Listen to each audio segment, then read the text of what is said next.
But She it's went a to the different heat. kind of heat. It's a different kind of heat, though, Steve. It's not bad because of it's not a lot of humidity. Frankie right here. Sweltering. They say dry. It's a dry heat. It's sweltering. What is it with you? You can't get rid of this shit. All right, y'all, and we are live. Thank y'all for joining us tonight. Y'all know we do this thing between 6 and 7 p.m. We have various ways that you can interact with our show. We got the Facebook, YouTube, and the Zoom. So it's really whoever you would like to interact with the show with, you can. Also, share the show. You know, don't be afraid to. You can let everybody know that we're doing this thing. Again, we got all the different mediums for them to be able to connect. And y'all, so just share them out. So, yeah, I was driving down the street. I saw FEMA out there. And as I came into the studio, the conversation was centered around that. And I know Steve just held a meeting this past Saturday with FEMA representatives to talk about those folks that need their checks cut. Right. And so, you know, ain't no better place to start than right there. Yeah, they wanted to come on the show today. They said they would do it as many times as we would allow them. And then they said, well, maybe we'll do it next weekend. Then I had to think about next weekend as Labor Day weekend. But they said they would do it, so I'll try to reach out for next weekend and see if they, feel up to it. They did say from my small conversation with them that they've almost had $30 million given out already. If I'm not mistaken. They're on the way to on track for 30 million, which is a lot of money considering they only been doing it 7 days. Is that about a week? Yeah. But nevertheless, only the best. A lot of damage being done. Yeah, they out there doing it. And they said tell everybody to apply. Tell your neighbors if they got any kind of damages from the water, weather. Because it was severe. It was obviously water, but Unfortunately, Steve, I have met some people who say that they didn't know to file the claim. They never knew. And these were older people, so I asked them to try to file it anyway. I asked the lady who came out to our house, she was like, well, I don't think they're going to do anything. But, everybody didn't get the information, and it's kind of sad. So they're not going to do anything for you? Oh, no. They said that you had to file the claim. I was asking on behalf of the lady. Oh, yeah. Yeah, she has, the individual has to, file it. But no, I was just trying to find out if it was too late. Oh, and no. That's what she told me, that it was too late. Somebody told you it was too late? The FEMA lady, she said she didn't think they would do anything. So I just took it from there that it was just too late. But I told the lady to file it anyway. Oh yeah, they're going up to October 16th. They're going up to October, and then they're supposed to be setting up sites so that people can go in because they're finding that a lot of people are not really trusting that the badges and the uniforms are, people don't feel comfortable that they really are true, female representatives. Although I got notice from Sergeant Brown at 15th District that he's in charge of like 40 female representatives. So, they're trying to go out using GPS and hitting the streets, but that's a little difficult when people don't really know that you're coming. And they don't really trust that, it's like, well, who really are you? Who's really verifying that you are who you say you are? Yeah. I mean, DeAndre and I ran into about 6 of them standing on the corner one day. Right. And they had jackets on, and iPads, but do you give somebody your social security number on the corner? Yeah, in this technological environment, I could, man. So they did talk about setting up the satellite centers.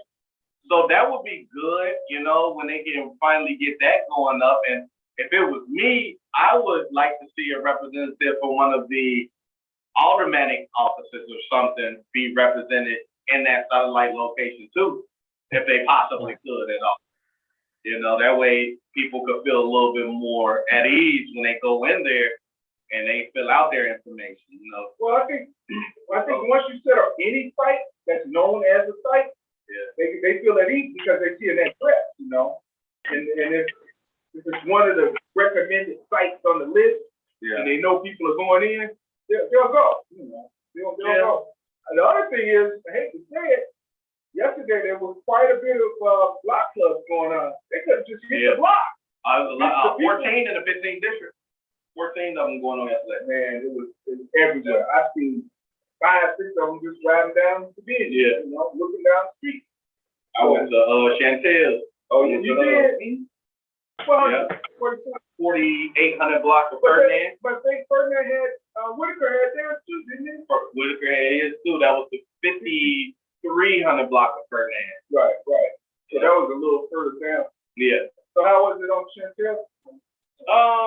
It was okay. Did you get a chance to talk to the residents? I mean, you know what? Most of the times that I've been going to these block clubs is more or less just introducing myself. Hey, I'm your new elected representation. If you have any issues in public safety or policing, I could be instrumental in helping in whatever way. Here's my card. You know what I mean? I just popped into Chantel, you know, really wanted to show a little support. See how things was going down there. But she said, you know, after she done took over the matter with block clubs, she feels, you know, like everything going a little.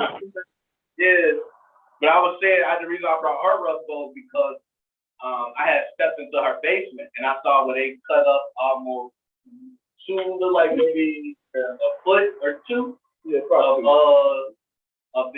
her drywall because you know, and I was like, oh yeah, you can smell that it was wet down there. You can smell it too. So, yeah. So a lot of people were out on the block? Yeah. Okay. As opposed to now she was the 4,800 block. 900 block was like almost dead, but there's people out there that they can still block stuff too. So they still almost dead. 49 and 53? 48, 49, and 53. And on around the corner, there was another, they had something going on race. Is that race? I don't think that's race. That's just the one more block over. Yeah, it is race. It's race going north. Down there somewhere. Yeah, it cuts off. Right is on the other side. North is right. Yeah, but that's north. Like, it cuts off. But anyway, there was a bunch of different parties going on yesterday. So I just popped into like 9 of them. And, you know, yeah. It's a lot. Yeah, man. I mean, you know, just trying to get around, make sure people know who we are. And, you know, I was getting numbers and so I got our newsletter. You know, I do our newsletter via text and I do it via email. You know what I'm saying? So just making sure people know who we are, staying in touch with us. Yeah, I went to 9 of them. Then I went to my family. We did a little gathering yesterday out south. I was tired, man. Yeah, oh man. Yeah, a lot going on. But but back to the female representatives, they said they would come on. They said they would come on as many times as you want. And I just notify them, so I'll try to notify them to come on and get some updates on what's going on. You know. Also, there was another that he has gone to. His name is Ernest Dow, and he works with disaster. You're getting pissed and giving you no money. You're getting stupid and giving you no money. And be it that he's working with disasters and issues in the community, he may be a good person to talk to also when it comes to contracting and things that are needed. So we're gonna have him on also to follow up. That's good. He a contractor? Yeah, I have the documents. Okay. That's what we're going to do. Nah, because I had reached out to, I don't know who it was, because I seen the number off of Velda Bruner's page on Facebook, so I just called the number. It was for a contractor, but they never called me back. I was trying to get them to come over there on Tuesday to Miss Jacobs' block. That was something that the neighbors asked for, but they never called me back. Okay. So I'm just saying, like, if this is somebody Right, especially if he might be willing to come talk to the community about, you know, his services. right. Yeah, you know what I mean? For sure. I want to see if I can possibly get him to come out. Let me tell you what I'm really understanding about here, what Bertha just said, and a few others. Let's go back to this disaster relief. Many people don't understand that they can apply. They don't know who to trust to apply it to. They don't know what the process, what they need to turn in, and all these different things. So one of the things is trying to find a trustworthy person that they can at least get the information to, get it from, or get them in contact with the right people, or the right, meaning FEMA, directly, and then they'll feel comfortable, more that someone that they're familiar with is introducing them. Because there's no reason why people should be too reluctant. If you have a situation, apply. The worst thing that can happen is you don't get all of their money. Second worst thing is you don't get any, but you can get introduced to a loan and go from there. You just have to reach out and apply. And I'm sure, everybody's concerned about what information they're giving us, but trust me, with FEMA, it is the right agency that you can give your information up to. So, what else going on? The kids go back to school too, right? Oh yeah, they're in for now until Labor Day, which is weird. It's so weird that kids go to school before Labor Day. Yeah, just to have another day out. Right. The first vacation day, get used to that. I was gonna talk about the Austin. We didn't talk about that. The Austin reunion. The Austin High School reunion. Did you hear any more about it?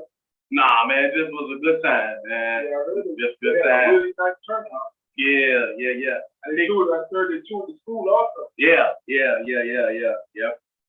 People were impressed with the school. Oh man, the school is it was always beautiful. It was a big, beautiful school, man. Like Wayne, big, beautiful school. I just, like you say, when I started teaching in 2020, I was just so disappointed that we only had 120 some kids for such a massive school. Right. It's so underutilized, and I'm just like, that's why I'm like the whole fourth floor. In fact, I think it was only 2 floors. Really? Only 2 floors you could access because everything else was shut down. You didn't need to get to it. Like I was able to get to the 3rd floor because I forgot where I walked at, but I was able to go to the 3rd floor. But the 4th floor, they gated up. You can't even walk to the 4th floor. You know what I mean? But when we was there, we had access to all floors. So how many students you think there are there? I think it was still holding about $120. Somewhere up in that range. So you talking about a school that one time held about 3,000 students? Man, I'm talking about when we came in as freshmen, our incoming freshman class was 1,000+ kids. We were 1,000+ kids. By the time we graduated, we had about 350. And that wasn't crowded. I mean, I don't know what crowd it is, but it was high school. You know what I'm saying? You always see like tons of kids in the hall. Oh, definitely, man. It was all. It was high school. I'm way off. Nah, but it didn't feel. I don't think it felt crowded though. I mean, it was a place for everybody. But at the same time, though, I could understand in hindsight how you talking about 1,000 of us that came in, and then you talking about what 20, 25 kids for one teacher. That was it. I mean, that's a lot though.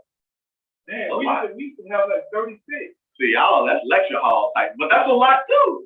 That's a lot. No, because I thought a moderate amount was under 30. When we were in school, they would always say, "No, this is too many kids for a classroom." Yeah. Over capacity by 6 or 8. Right. 6, they would say. I'm like 6, what's this here? But now you see 25. I'm like, wow. But I would say no, it probably was 30 something. I mean, ain't like I remember from 2001 like right, that, but it could have been because when I was substitute teaching, my chemistry class had 30-something kids. Now 30-something didn't show up, but it definitely was 30-something kids in that one class. So I can imagine, yeah, we probably had it in the 30s, but I'm just saying in hindsight, that's a ton of kids, especially when you got behavioral conditions. Back in those days, people weren't thinking about IEP and how kids that weren't neurotypical needed extra help. We didn't have all of that, you know what I mean?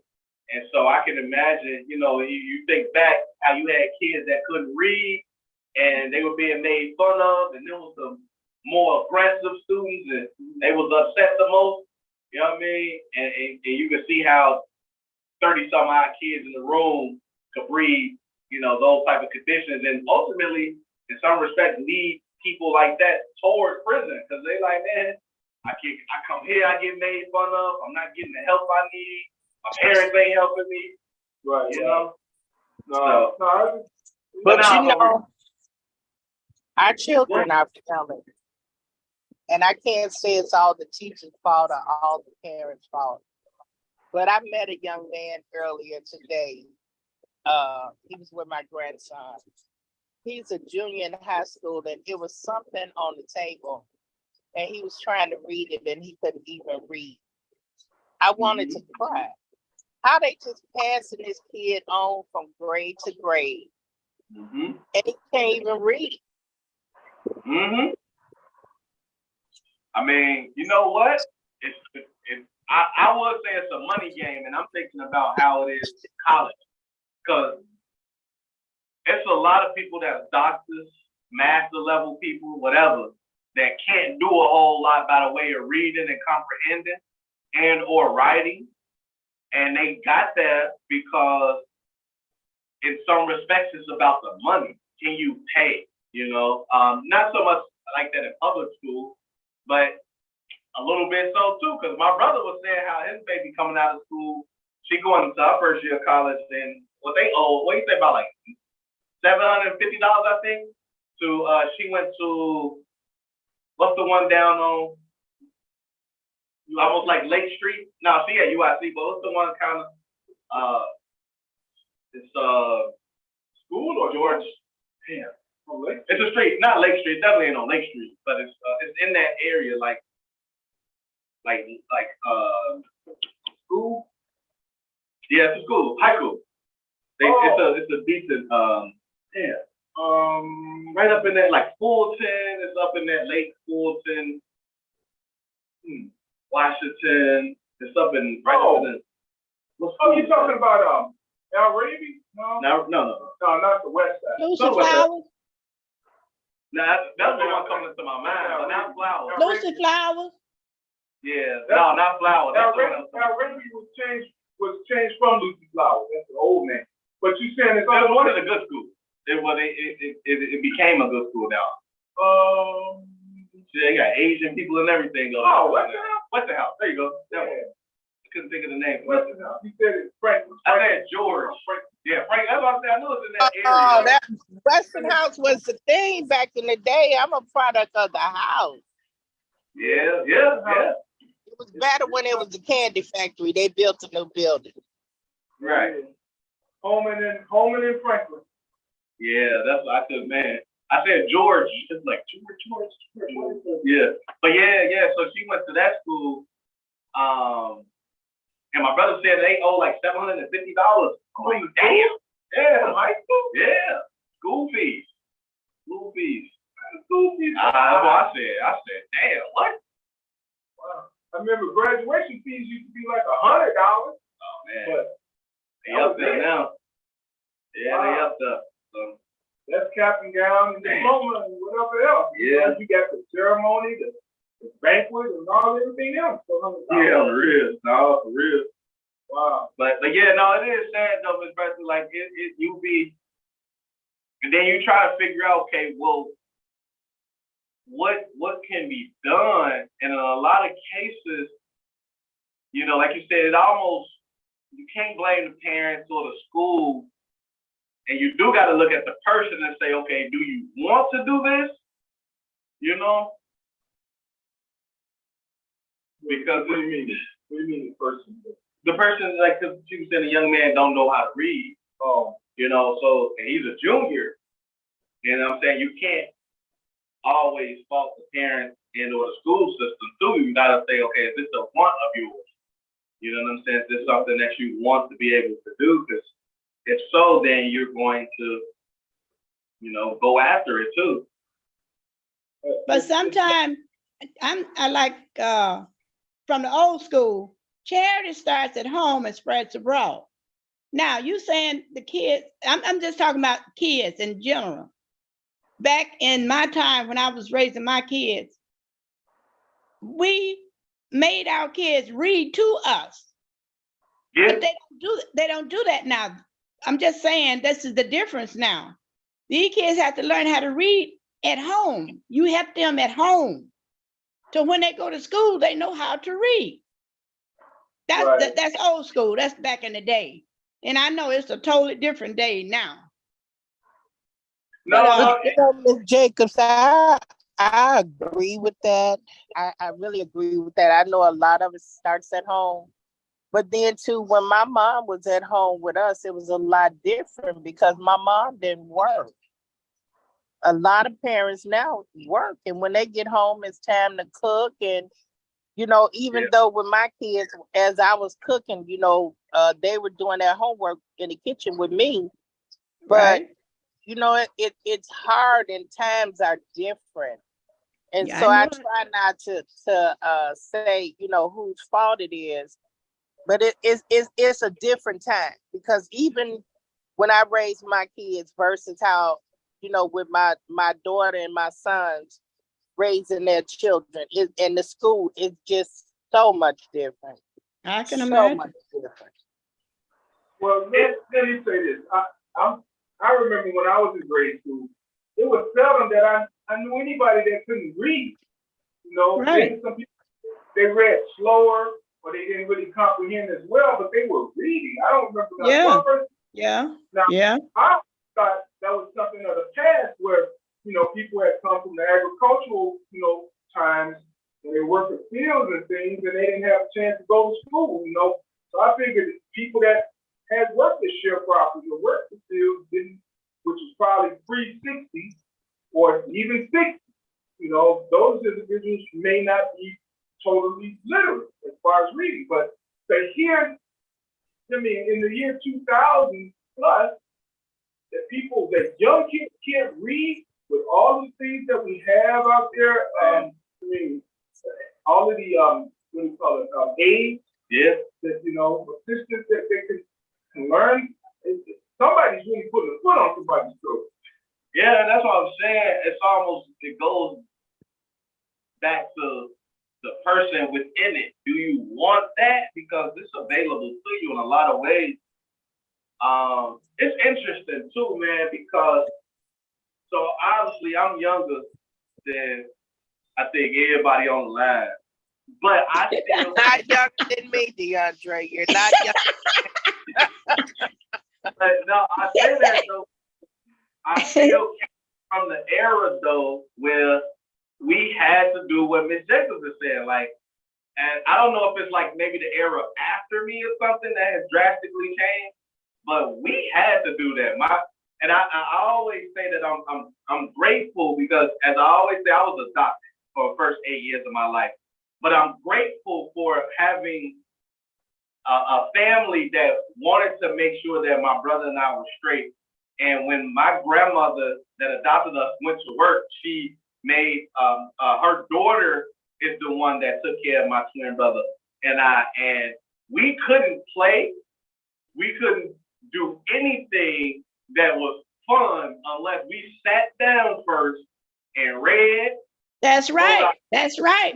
That's right. Now on paper and That's cursive right. and did timetables. That's right. Count popsicle sticks and That's I right. mean, he made us sit at that table and do some work. You had to do it. And that's true. My mother would, even with my kids, like I say, they would have to do their homework while I cook. Yeah. But it's still so different now. I think a lot of times too, when these kids be cutting up in class, the teacher just pass them to get them out of her hair. Because, and maybe I said it wrong that the little boy couldn't read, but he could not read. He could not read. The you know, like that, it wasn't a flow. That's what I meant. Oh, okay. Wasn't comprehensive. Yeah, he wasn't comprehending. And then and two now, and I don't know if this is something that is because of these times or if it's just because back in the day we didn't really associate it, but so I obviously I have a child that's on the spectrum now, and I know that as we're getting her therapy and she starts to learn how to read and speak and do all these things, there's gonna be some issues with her. And one of the things that I was looking at most recently is somebody say that we have always had, because if you ask me, I'm saying the number of kids that are on the spectrum now is far greater than it was back in the day. And some people will argue like, no, it's the same amount. It's just now Nobody detected. right now people are like, let me go get my child checked for this, you know.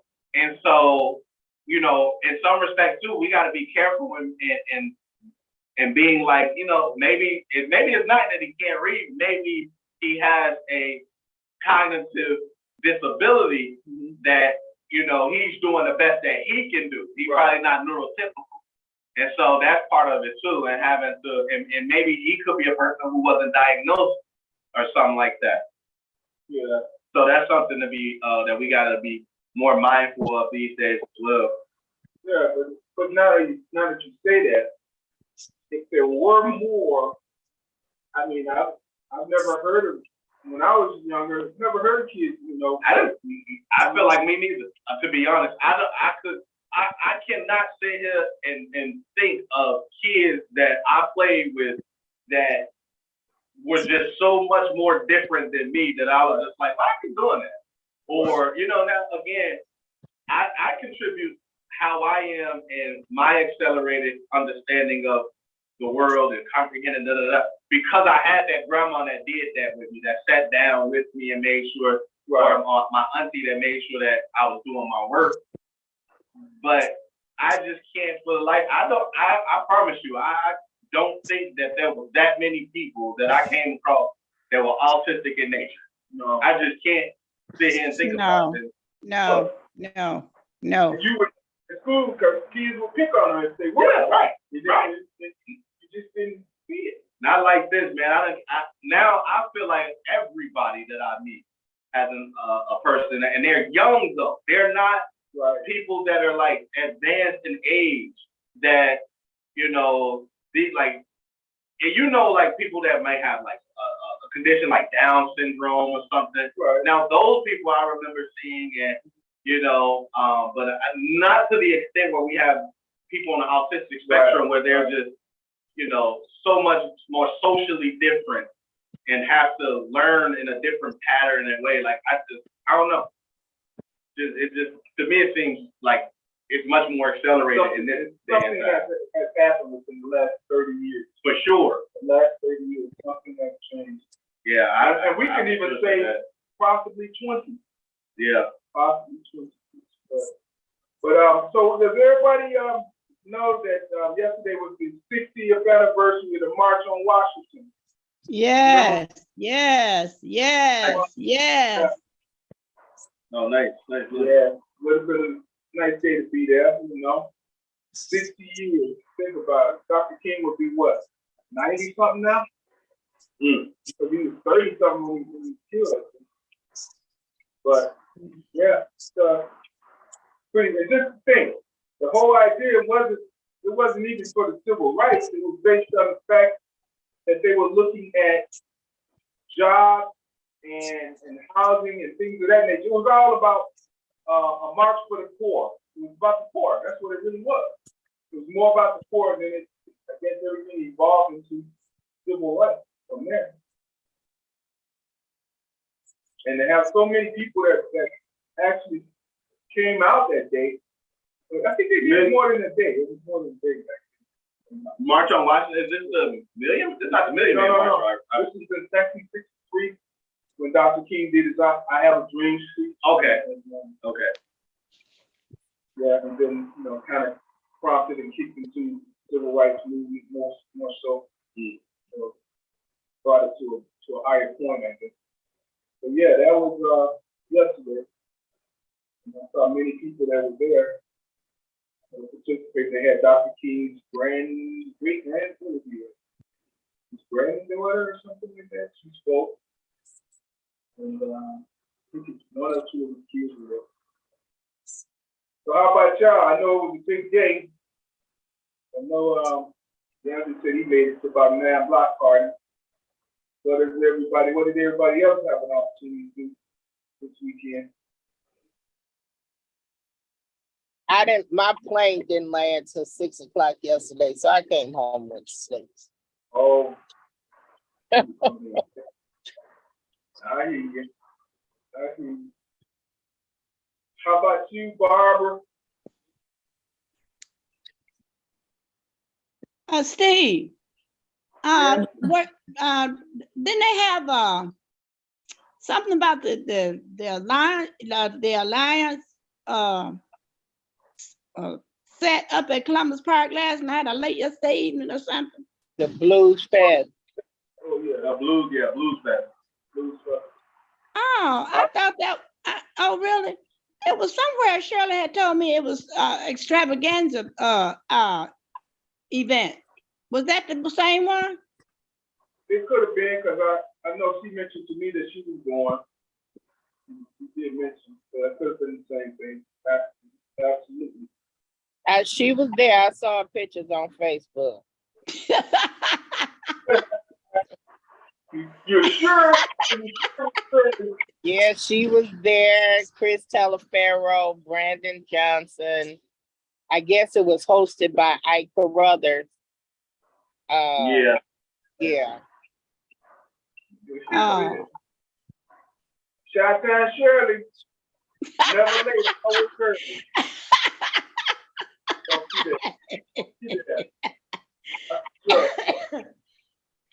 Well, I'll reach it out. Barbara, how you been?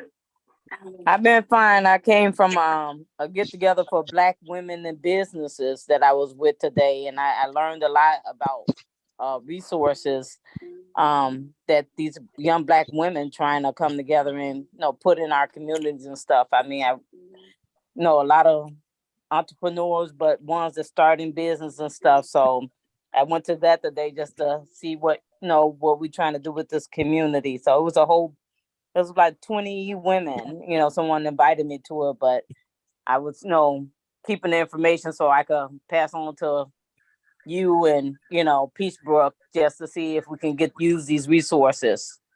So that's what I'm doing right now. I guess.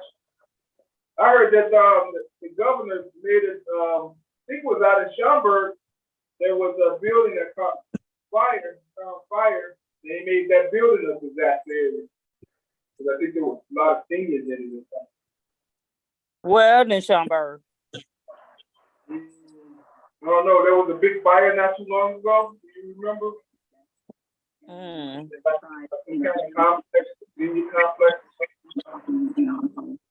Yeah, I think I heard something about it. So he made a disaster area?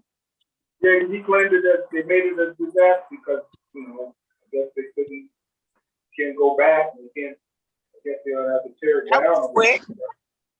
I was just going to say that they don't do that for the West Side. That's like that building fell down here and make that no disaster area. I mean, the resources go where they want it to go. I know, but if you remember the man a couple weeks ago that was talking about what's his name again? That came on the show. That came here. He was talking about how. What was he talking about? Not how. I can't remember what he was talking about. Wait, he came on the show? The guy we had on a couple weeks ago. And he was talking about.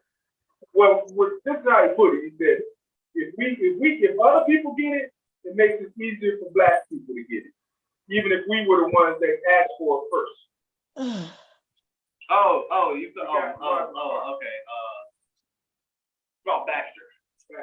Baxter, yeah. So I don't know. It looks like we set the trail in the pace.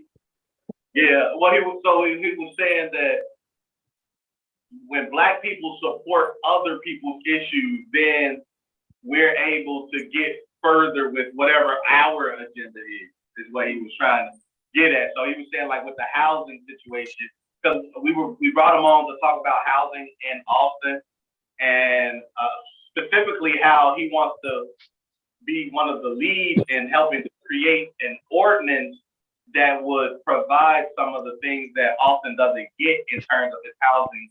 Because right now we have going up on Chicago Avenue and Laramie, we have that new the construction that'll center around the bank and the reestablishing the bank, but they'll also be bringing affordable housing units right there. And he was saying that that is less than 1% of what's actually needed to cover the housing issue. And he was speaking about a few things too, as it relates to what they call ADU, additional dwelling units. There are certain parts of the city and of the West Side that people can have the coach houses and tiny houses on their property and be able to get supplemental income because of that, but Austin isn't one of them. So that was something that he was talking about, but he wants to get a policy that could be Austin focused so that we can get things like that and other things. And they could build a whole village of tiny homes. There are so many vacant lots in Lawndale. And that's the opportunity. truth. And abandoned buildings. But I'm sorry, DeAndre, who is he? Number one, you said he had to catch the name. And Yeah. secondly, all the apartments that'll be in that bank building will not be affordable housing. No, it Some won't be. of them will be market rent. Yeah, I I'm think sorry. 80% will be the affordable housing, and the other 20 will be market rate, something like that. I Don't think quote. that changed then. That must have changed because that's not the way it was presented. But it may have changed because we were saying they were forcing people out of Austin because at market rent, a lot of people can't afford to pay market rent. Right. So. But who is he? You were talking about he. I didn't catch his name. Yeah. Baxter. Do you know who Baxter is? Oh yeah, Baxter actually worked for that company. Yeah. He worked. So he came on the show and he was talking about the housing ordinance that he was trying to help get established over here in Austin. But what he was saying was, so we had someone that, of course, with the migrant situation that was talking about how the migrants have come over and they've been able to get housing and things like that, supplemented to them by especially our state government. And he was saying that, we shouldn't focus so much on the migrant situation. And instead, we should really help the migrant situation by promoting the need for these affordable housing, because if we get behind them and whatever their plight is in trying to get housing, we will, even if it's unintentionally, be afforded the same thing because we're elevating the concern and need for affordable housing. So that's kind of how he. I can't help myself, and That's not true. That might look good on paper, but for me, I even drove by that police station today. They got all that new stuff out there for them people, and them people up under the bridge sleeping on the concrete. I just can't get with that. I can't get with that. I can't help myself. I can't help nobody else. No. I can't do it. No. Well, that's an It's interesting just way. like it's always been. Screw the black people, kick them in the face. And that's why you never hear me say black and brown, because we buy stuff. Everybody keep calling black and brown. It ain't no damn black and brown. It's the brown and then it's the black. Because we always kick to the back. We are always kicked to the back. And We're that's already at the back and we get kicked farther back to the back. Well, we gotta come up with something that's gonna make sure that we stabilize what we have. We really do. Everybody living under the bridge ain't living there because they want to be there. Some of them circumstances force them out. Right. why we can't work with those people first before we help. Charity begins at home. And That's that was what right. I said the Now night that that's the true. congressman was on. Charity begins at home. If we can't help our own, how can we help somebody else? That's just terrible. That's true. I hope people remember whoever the officials supported this mess. I hope they remember them at election time. Mm. Well, let me say this. I do know that we've never had so many people that were homeless, because if you look under viaducts, you look in parks, you look on parkways, in some cases, people living on parkways where there's a wide enough parkway, you know? And it's not just on Wacker Drive or downtown or whatever, you know, it used to be. They're homeless everywhere. Yeah. Shit. If you know, I pretty much be at my ladies' spot for the weekends. The park on California North Avenue. It's bad. Yeah, Humble Park. Looks like Tent City over there. Oh man, at least 30 in cash. At least 30 cents right in the park. Right there. I know Darker Park looks like that. And they said portions of Douglas Park looks like that. I never seen Douglas Park. You know, Darker. Thing about the 51st Street police station, people were talking about them, talking about the migrants hadn't ate all day and they needed, for God's sake, if a mother will make sure her kid gonna get something to eat, she gonna find a way. They have all these depositories. I'm not blaming the police because they're not out there feeding them people. I'm not gonna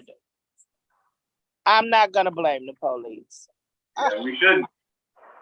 No, we can't. We definitely can't. And this yeah.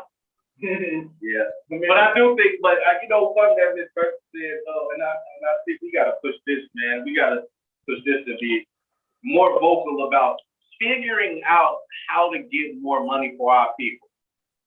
And so as I've been saying last couple of weeks, I'm doing a housing search. I'm looking for a property in Austin, and you know, it's affordable.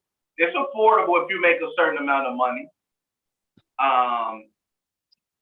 But the numbers are going up, you know, increasingly as I look for, especially multi-unit properties, you know, the price is going up, and it's only going to keep going up because on Central and Ohio, where they built those two new properties, those are multi-units. $545,000 to live in them. You know, nobody has that at home. You know, nobody has that. Like, you got to be making $1 million to get in that. No, 550. Man, what you got to be making? At least $150. But see, that's the setup. That's the setup. This is Austin. That's the setup. They know you can't afford it. So what you got to do? Well, they pushing us out. That's what I'm saying. That's the setup. Uh-huh. You're gonna have to have two incomes of 100,000 to get something like that. That's minimum for sure. And your mortgage, and you can't have no debt behind. Shoot, man, please. Can't you read the small print? I know, but what I'm also saying No, is, it's not in English. what I'm also saying is we have to look at how do we increase what we're making. I mean, that the unfortunate is that's what we got to do too, because we don't talk about that part enough. We don't talk about increasing our income enough. You know, because we always talking about supporting people in whatever ways, and I'm saying that only because to me, this is the most lucrative time to be in America. There's a lot of money flowing in a lot of different states, but you got to have some skills though. You got to be a skilled person. Number one, you got to be a skilled person, man. And you got to have some hustle. Yeah. You got to have some hustle. Yeah, and you you gotta be willing to put some time into it and what they call sweat equity, and not be able to see where you're gonna be able to go, but to understand that if I do it this way, I will be able to get there. Because in this day and age, this is the easiest ever to make $100,000. Yeah. And this is the easiest time ever to make $100,000. So a lot of we could be making a lot more money, but we gotta figure out if we gotta build our skills. Kids coming out of school, out of college, Yep. making 60. Yeah. Yeah. They ain't even teachers. Yeah. Yeah. They You know? just, man, listen, they just Man, bachelor degrees, 60. You know what I'm saying? Now, and all of us ain't going to school, and that's okay. right. But again, some of us good with our hands, man. Learn how to do this drywall, man. Yeah. Come We on. don't promote. But DeAndre, you talking to the choir, honey. The people I that's know. on the line, you talking to the choir. No, I know. But I'm saying is because we all in all the spaces need to be talking the need to increase our revenue, because we keep talking about getting pushed out. But what we keep seeing though is Hispanic people come into the community. So you can't tell me that whatever the Hispanic community is doing, the Black community can't do to keep their property. We losing all grandma and them's property and all Hispanic people moving in and living in the community, but we keep saying we get forced out. They get money somehow, and Because, if you actually, wait a minute, DeAndre, they got people supporting them. When they come, just like those people in their community, they got their politicians, those people is supporting them. And they push them, they help them. Not only their Politicians- politicians, Jacob, Huh? our politicians is supporting them too.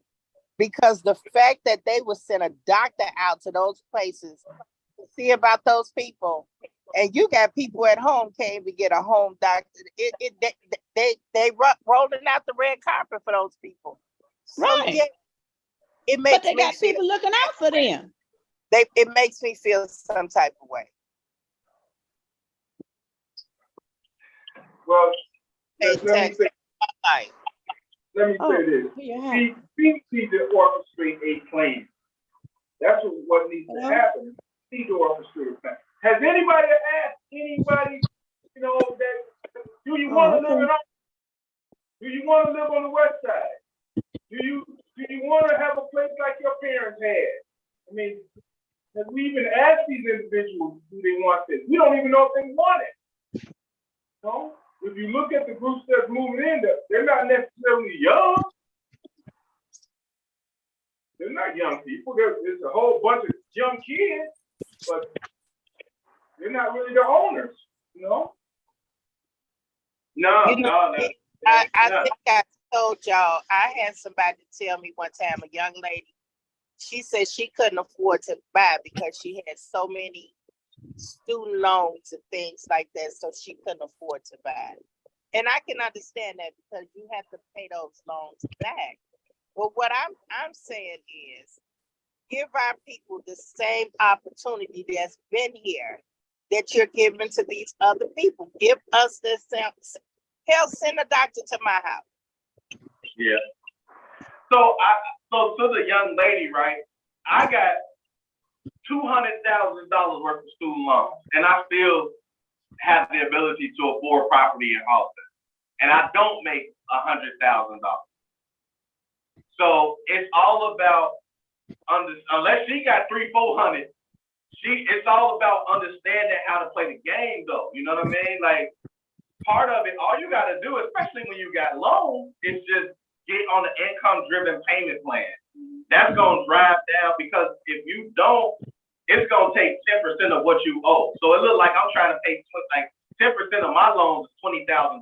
So that looks like I'm trying to pay back $20K a month versus getting on a payment plan where I'm paying $350. Now that becomes a part of my expenses. You know what I mean? And so that's a part of it too. You got to look at your expenses. So one of the things, my car got stolen, right? And it's a Kia. I'm tired of it. I don't want to deal with it. So I'm about to sell them that car back. So that's going to take off $12,500 in debt and save me $800 when we're talking about car note, insurance, and gas. You know, now my lady has a car, so we got to figure out if we're gonna, you know, roll in her car or how we gonna do it. But it's all about being creative.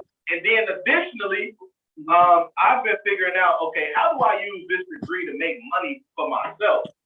Right. You know what I'm saying? And that's one of the things. So, like I said, we got to think about economics and how do we generate more income for ourselves too. Even those that went to school, nobody that went to school should not utilize their education to make money for themselves.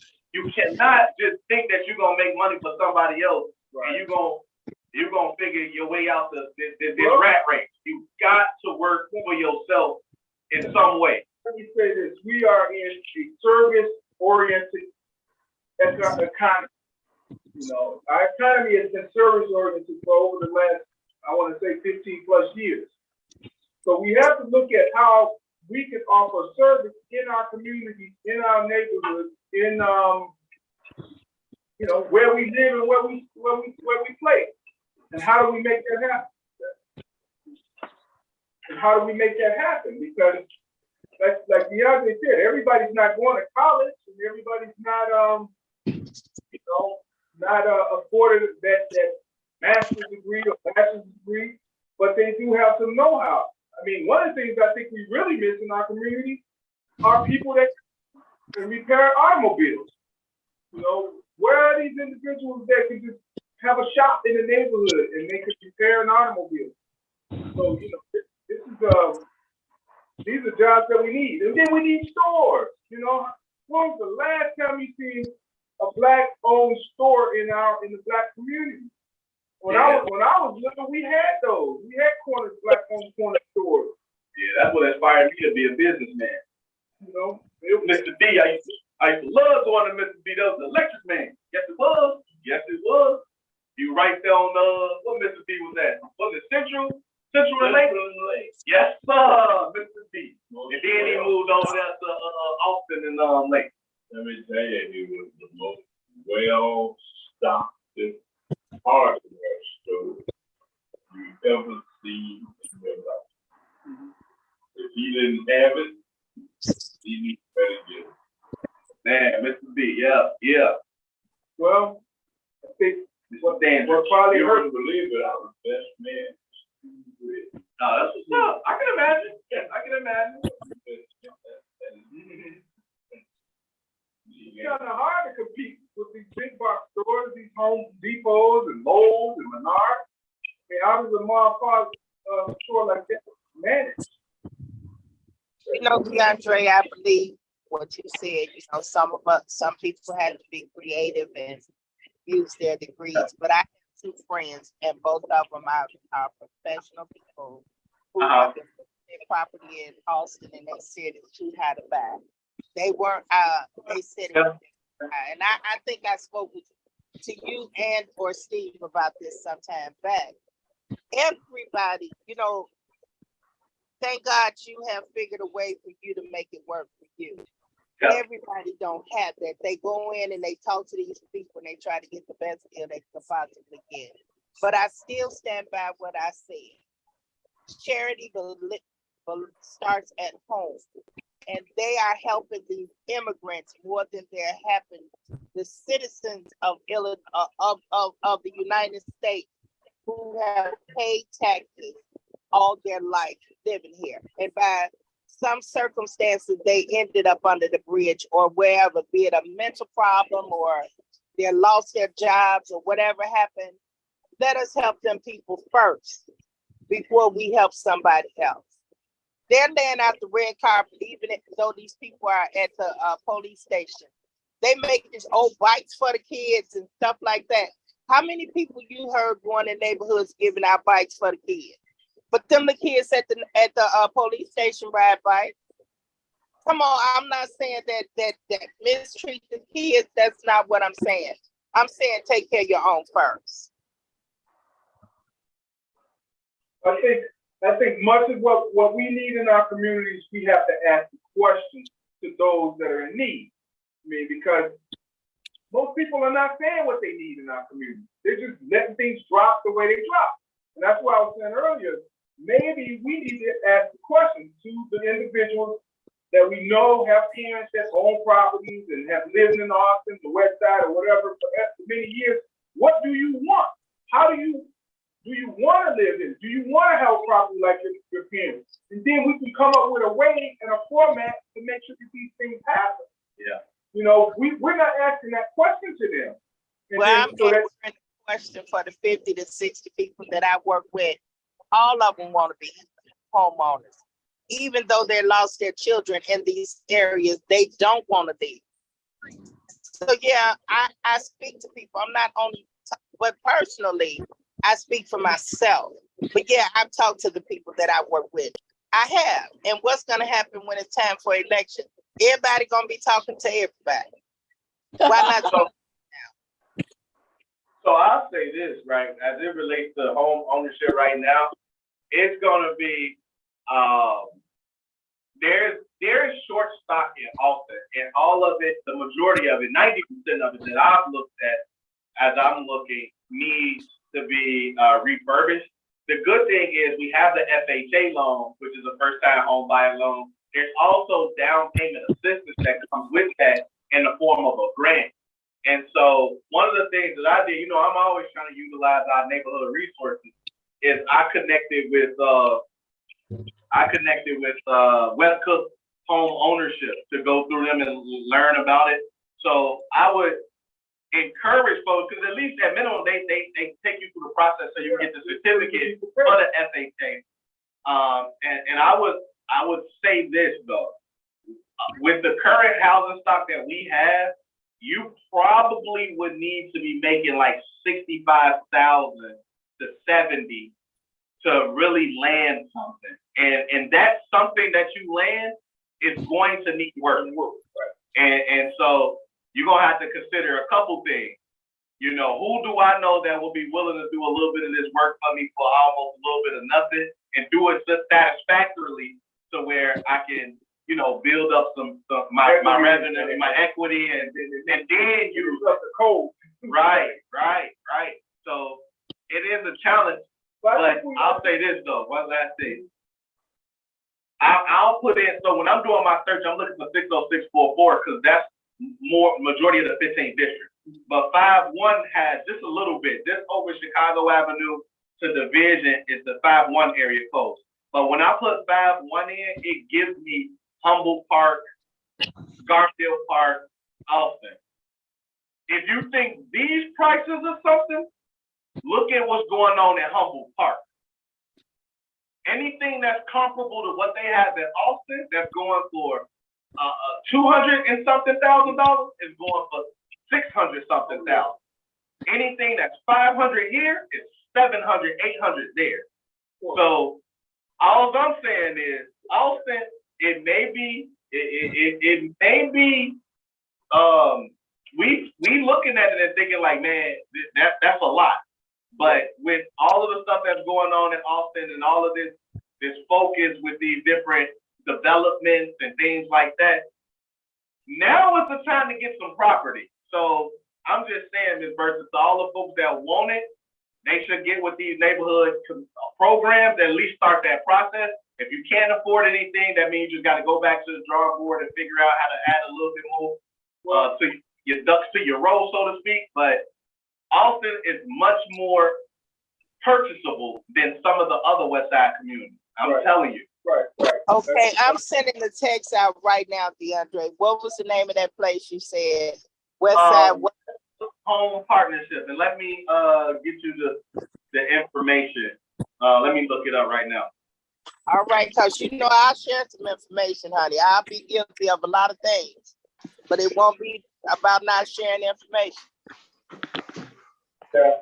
Well, that's one way to do it. The other way is, you know, if we can determine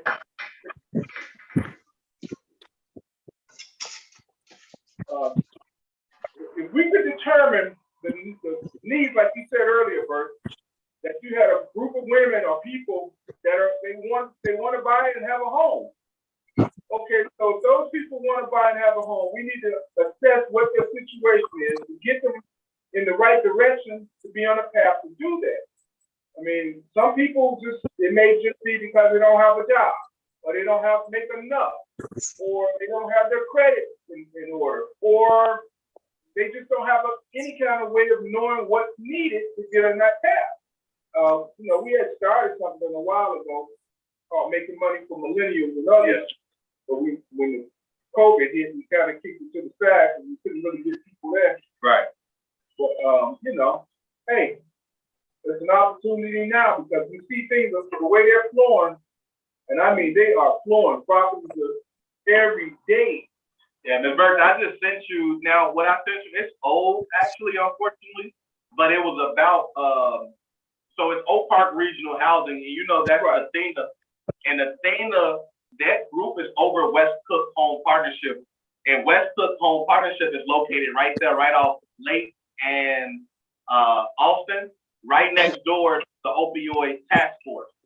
But anyway, like you could do walk-ins, but you also can call. And I sent you the flyer, but the flyer has a number on there. So if you want, and it does say June, but that's the place that some folks need to go so they can learn more about, you know, lending and all of that stuff. Because with West Cook, they pretty much gave me all of the stuff that I would need in order to get a property and finalize it. So they put me, so I took the class, I got a certificate that allowed me to get the FHA loan. I also got access to a lender as well as a lawyer that can review the contract for the property. The only thing that they didn't give me was somebody to do the property search, but you don't even need that. You just go online and put that in yourself, you know. But I will say that there are other properties that folks are aware of that sometimes aren't on the listing, and you know, in some respects, it could be useful to have a realtor. There you go. Yeah. Let me ask you this: the process you went through, that's kind of a very formal process. Is it based over some time and some other things?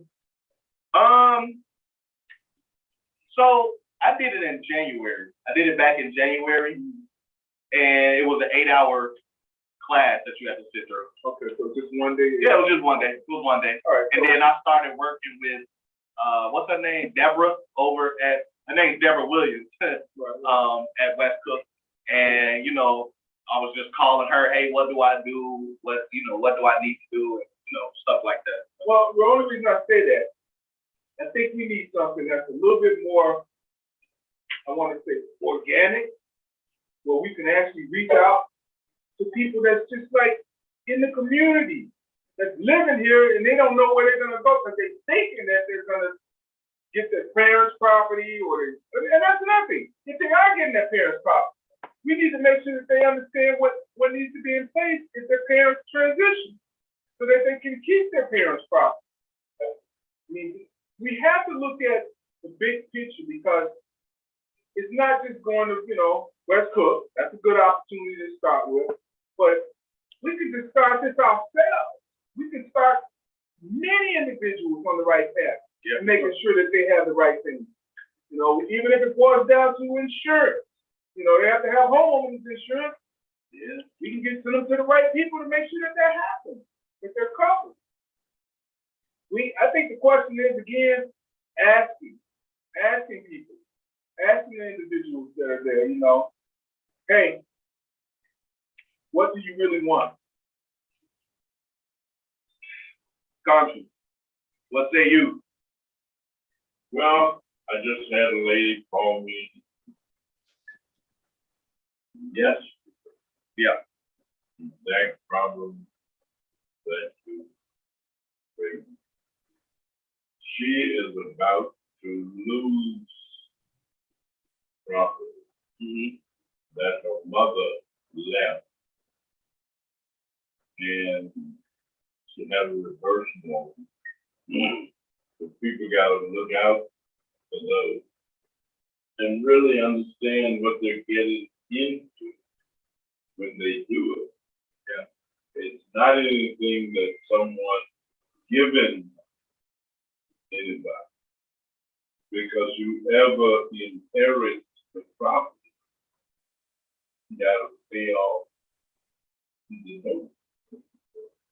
Yeah. And somebody got paid.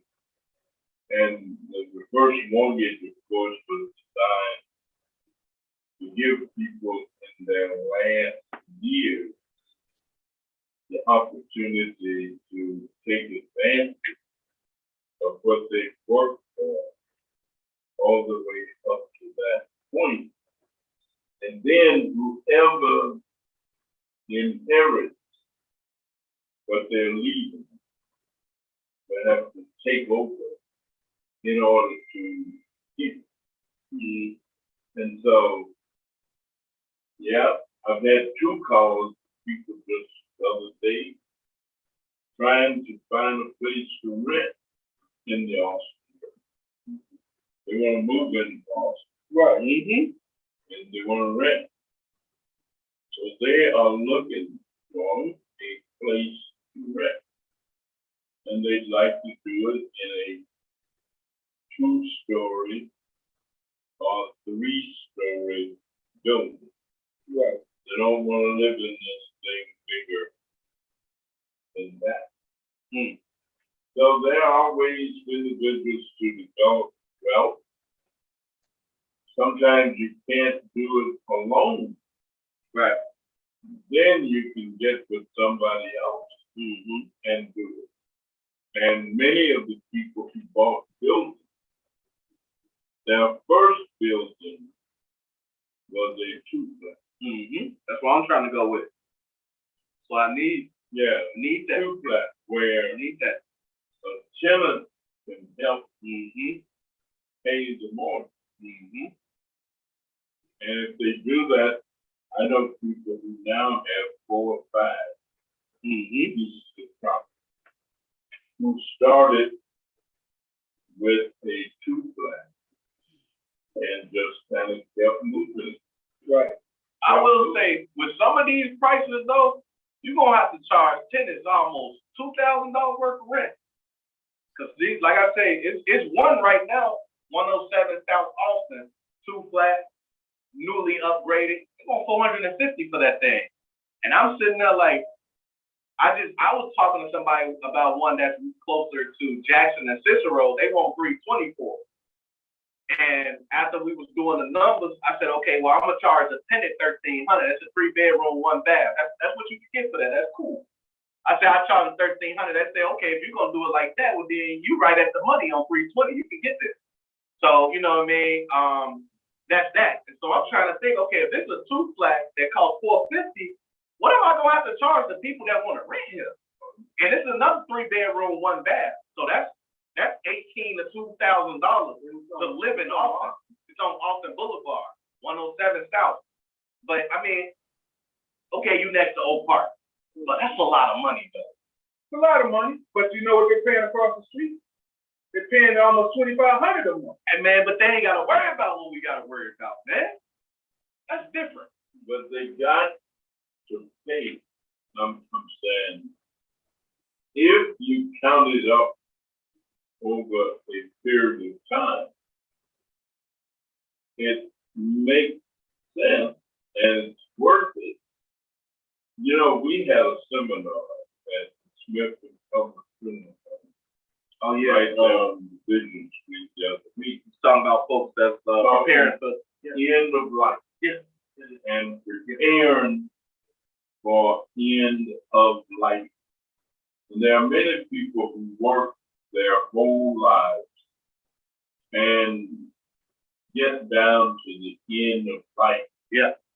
And their family loses everything they've worked for because they have not made the proper arrangements to transition that property to someone else. And so it ends up in limbo. It ends up in probate. They end up paying lawyers unnecessarily. And ultimately, they end up with nothing. Absolutely nothing. And so, whatever people develop, we ought to be able to help them learn how to protect it, and then pass it on to their children or grandchildren or whoever they want to pass it on to, but not give it away. Right. At the end of life. That's happening a great deal. It is. And it's not just happening to black people. But I tell you, I was so pleased. You talking about upscale, a nice place. If I just had to be there, I'd then just as soon have spoken something. I mean, they got some like I ain't trying to go. I'm trying to go, but in your I head. ain't ready. You know what? Now that you here, Congress, we're gonna switch the topic. And we gotta talk about this topic. We gotta talk about the up and coming election in 2024.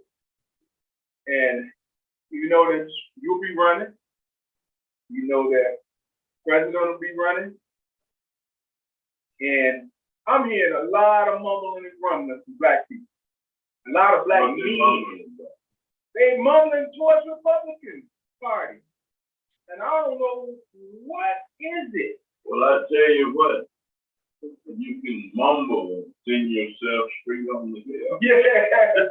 Because I tell you, if they mess around and let the Republicans get in, I guarantee that all you're gonna hear after is weeping and wailing and gnashing of teeth. Can you imagine somebody talking about they would vote for a guy like Donald Trump to be president of the United States of America after all the stuff that he has done, not to mention what he has alleged to have done. Right. And not to mention the fact that he has set race relations back in this country by at least 25, 30 years. Now, maybe people like race relations, not to be better. Maybe they like fighting white people fighting black people, making decisions strictly on the basis of race and ethnicity. Maybe that's what they like. And maybe that's what they want. Well, I do what's necessary, but it don't necessarily mean I like it. We are isolated in Chicago from some of what's going on in the country. Yeah. There are a lot of places in this country I would not want to live as a black person living in those areas. There are places I would not want to live as a white person trying to live in those spaces. But that's what people like. Yeah. That's what they want. I I think, mean, even the old Westerners, they made it. I would say this though, Congressman. See, politics is polarizing because black folks have essentially been a part of the Democratic Party, if you will, probably since the 60s, maybe 70s. Because, you know, most folks would say most of us came and we were Republican at one point, and then we started to move towards the Democratic Party, especially as people started to see that more or less the Democratic Party was focused on the people, their well-being and things like that, if you will, and the Republican Party became a little bit more about money. And black people was never afforded the opportunity to make a whole lot of money in this country. So we kind of started moving towards the side of social affairs, because that's what the Democratic Party started to be about. But it almost seems as though with all of the social justice piece that the Democratic Party is about, our communities have not fared well enough. And I think that's why people are saying like, well, we want to see what an alternative is at this point, because we've seen this for a period of almost 60 years and we don't think that a whole lot has happened. Well, we've seen the alternative. The period right now that we are living in is very similar to the period after slavery was declared illegal. Slavery, of course, was legal until the 1860s in this country. Then they freed the slaves, Right. and made slavery illegal. There was a brief period of time where these newly freed slaves did exceptionally well. It's called Reconstruction. Yep. The period of Reconstruction. Yep. And that's where the government put in place certain kinds of protection and programs. The Freedmen's Bureau was the best social service program era the country has had. They set up something called the Freedmen's Bureau to help these slaves, newly freed, readjust and find their way as freed men and women. And that went on till 1876. In 1876, there was an election, kind of like the election today. There was an election, and nobody, the two candidates, neither one got enough votes to be declared the winner. It was the Tilden Hayes election of 1876. Hayes went around and told the voters through the election to the House of Representatives. So Hayes went and told the Southerners, if y'all vote for me, I will give you back control over your state. I will pull the troops out of the South, the Union soldiers. I will get rid of martial law. They did. And the newly freed slaves didn't have no help. Well, they were already at a disadvantage. They didn't have the guns that the white settlers, white plantation owners had. They didn't have the protection. Many of them still couldn't read and write. Most of them couldn't, because it was against the law to enslave. So they were at a disadvantage. And the people took away the progress they had made, much of it. And that's what's happening right now. So would you have called that identity politics of the time? I called it what politics is.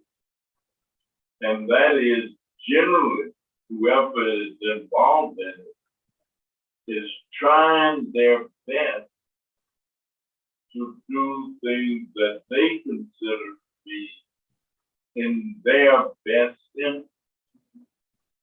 In their best interest, not in their worst interest, but in their best interest. Right. And that's what we're dealing with now. Is it in the best interest to put somebody in office that don't believe in affirmative action? Is that in the best interest of Black people? No. How could it be? When you still got Black people who can't read and write, who went to terrible schools that supposed to go in the good schools, some didn't go to no schools at all. Right, right. And so would you vote for a guy like Trump, who has already said, I do not believe in affirmative action? Right. And you got other Republican governors who who are trying to outlaw teaching people about slavery.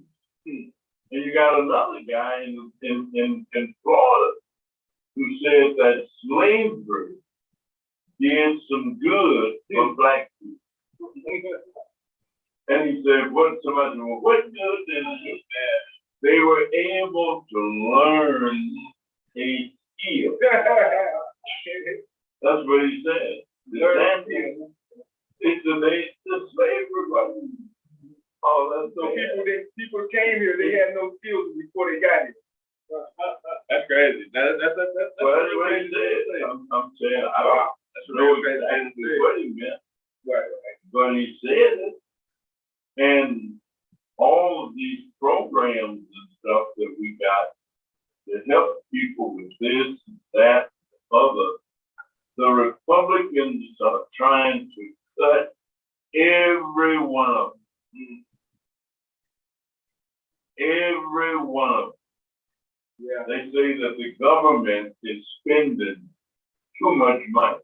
Now, how can a poor person say that's in their best interest? Right, right. But you notice the Republicans of the day, they always say the government's spending more money than they need to, especially when they're not in there. And when they get in there, the government's spending even more money. Well, what used to be Republicans were Democrats, what used to be Democrats were Republicans. Okay. You see, Abraham Lincoln there was Republican. Right, right. And they were the ones who were the progressives relative to trying to deal with the newly freed slaves. Right. So they were Republicans. Right, right. And they were even called radical Republicans. So when you hear people say Frederick Douglass was a Republican, like, that's true, but a Republican then, not what is now, right, a Republican.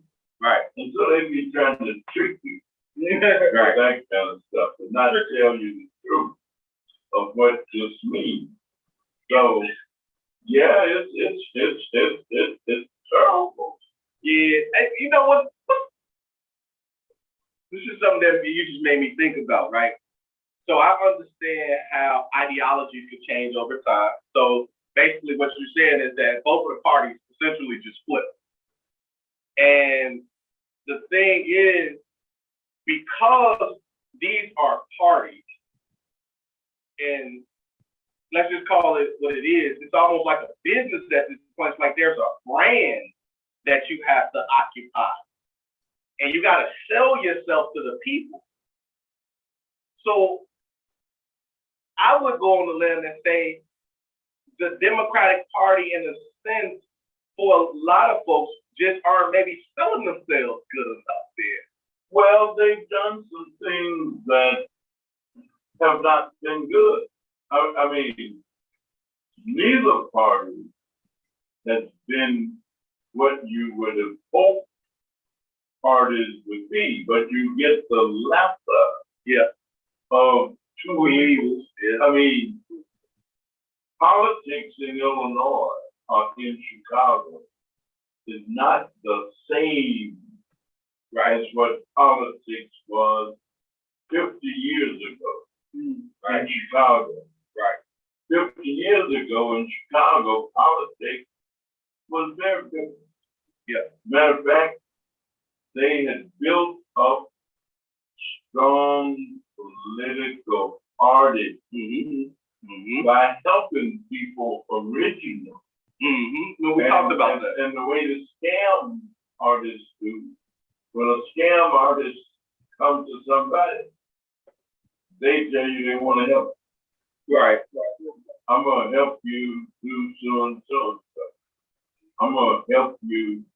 They used to play the old game of you get something nothing. And it would all be paper. You get, it was for nothing, but then I took your little money, gave you some paper. Right. It wasn't worth of nothing. But we've learned something since then, trying to understand self-interest. Yeah, like it would be very difficult for me to understand somebody who would be willing to vote for any of the people who say they don't run against me. I'm saying, why would you why would you replace the guy who know the president and talk to the president if they have to, or all the other folks around the president, just to say something that you wanted to say? And so why would you put somebody in place who can't talk to the president, who can't get to the president, Right. or just can't even tell the president what they want to tell the president? They can write a letter hoping that somebody may read it and tell the president what's in it. And maybe did some action. You know, I've had such a wonderful day today at Trinity Park. You know why? Because everywhere I went, folks, I felt bad. I was at one church today, and before church was over, the folks that stopped talking about Jesus started talking about the FEMA inspector was at that house. I didn't go to church for that. I went to church to you know, I'm a human being, and I need to get refreshed and renewed, shout, listen to interpretation of the Bible. Plus, I like that. I'm saying, I'm not there just to know about politics. I'm there because I like amazing grace. How sweet it sounds. It saved a wretch like me. I once was lost, but now I'm found. Was blind, and now I see. I like that. Right. Yeah, but people started talking about the building. The FEMA inspector was at my house this moment before I came to church. Before I did anything today, I stopped in this place to get a news. And the gentleman was in the store, and he said, "Ain't you Danny Davis?" I said, "Yeah." He said, "Well, let me thank you. The FEMA folks was at my house yesterday. Right. They told me they gonna get me some money." And he said, "You the man." I said, "Well, thank you, sir. Thank you. I appreciate it." When I got to church, it was the same thing. I was sitting in MacArthur this afternoon, having some stuff I shouldn't have had, but nevertheless, it was good. I had good food. 2 or 3 people stopped me. I don't want to disturb your dinner, but hey, people, they told me that I'm gonna hear from them in 10 days. Now, why would you put somebody else who may not have the same opportunity, that kind of response or problem? And the most they can do is talk about what they will do. Right. If they get elected, then what they won't do is nothing. What they will do is they do like every other beginner. Freshman. Yeah, that's what they'll do. They'll sit there and wait their turn until they get a chance to speak, or until they get a chance to ask the question. Or they'll come up with an idea and try to get somebody to listen to it. So in other words, you're saying you're one of the most senior members of Congress, man. I'm one of the most effective. Well, I am one of the most senior, but I'm also one of the most effective. And when I speak, people listen. You know what, Congressman? I think I got a brother on the phone. They listen. I got a brother that tapped in today for the first time. I'm talking to him. Brother's a research, PhD, research, I don't know, mess it all up. He does cancer research though. Okay. Absolutely. And we want to set up a show, and he specifically said he wanted to thank you for all of the investment that you've made. He said you are one of the reasons why he came from New York to work at UIC, helping them to understand cancer research more because all of the work that you've done. He tapped in right now though, so we want to get Yes, him. sir. We're gonna Yes, have sir. him I'm here. I want to make sure we give props. You know, thank you, DeAndre, so much. Congressman Davis, I just want to make sure I give props to you. You know, the work you've done laid the foundation for us as younger men to keep building on your legacy. And I'm going to keep connecting and building with people in the city to grow what you started, and hopefully make something, make something more from what you gave us. Well, let me just thank you. I appreciate that so much, because there are people who don't know that the University of Illinois Medical School actually trains more Black doctors than any other medical schools in the United States of America, except Howard and Harris.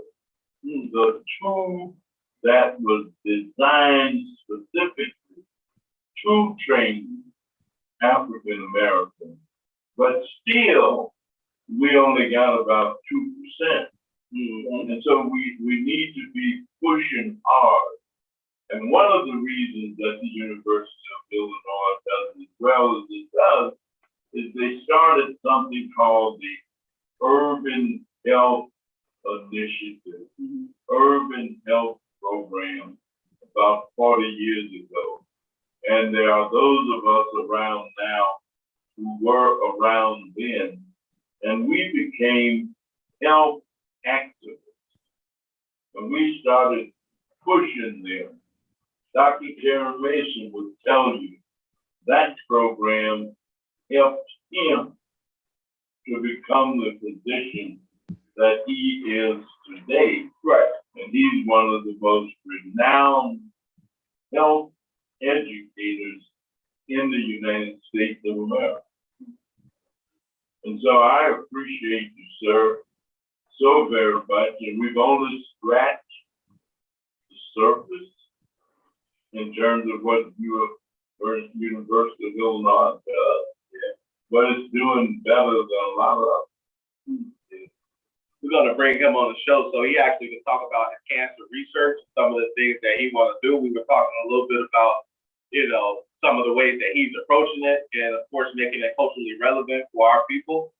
And so we definitely want to bring him on the show and have that conversation, because we haven't talked about health in a while, on the show. We need to really focus on that. Yeah.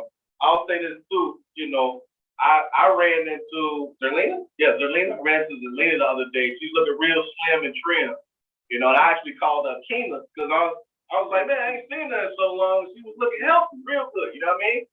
And she started patting me on the stomach. She's like, all right, now you got to take care of this. I'm like, all right, man, I'm in the gym, man. Thanks for that. You know what I mean? But I'm serious though. It's important though. Like, health is really important. And even as I started my journey with my PhD, and I was telling my brothers, they're like, man, the next level requires help. It really does, So I would like to talk to them. I want to make sure we bring the brother on so we can talk about how, especially the food and everything that we eat, really contributes to some of this that we're going through. And we was actually having a conversation about the social ramifications too, and stress and all of that. And I didn't realize that a lot of that stuff actually contributes mightily to cancer as well.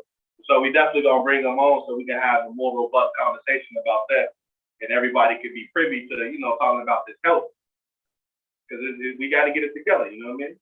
We are dying, and I don't believe that it's just predetermined that we supposed to die sooner than others. Right. Because we are blacker than other people. Right. And so I just don't believe that the good Lord said, the blacker thou art, the sooner you die. I just, it's hard for me to believe Right. that was predetermined. And so there are things that we have to do that can change conditions and all. Yeah. And we have to look seriously at who's trying to help us do that and who's trying to keep us from doing it. And I do believe there is a big difference between me and Lou Palmer used to argue. Lou was one of my dearest friends in life. Talking drums And about. Lou would often say, there's not one nickel's worth of difference between Democrats and Republicans. And I would say, Lou, I just have to disagree with you on that point. Although I love you like a brother. Me and Lou and Georgia used to sit up and argue some night, 12 and 1 o'clock in the morning. That's why. Yeah. And just debating and trying to figure out how to move our people. And Lou and Georgia were two of the smartest people. We discovered a lot of things we don't know about. That Georgia went to the University of Chicago lab school when she was growing up. And I really didn't know that for a long time in terms of just wondering how Georgia did all the stuff she do. And Lou had a PhD, we called it in academic stuff, ABCD, all but the dissertation. And Lou claimed that he was getting out of the taxes. He had done all his research about red analysts, and the wind was blowing, and his research stuff just flew away. And he said, damn, I ain't gonna go back. But he had written all his stuff and ABCD, all but the dissertation. Obama was a very instrumental person in Black radio.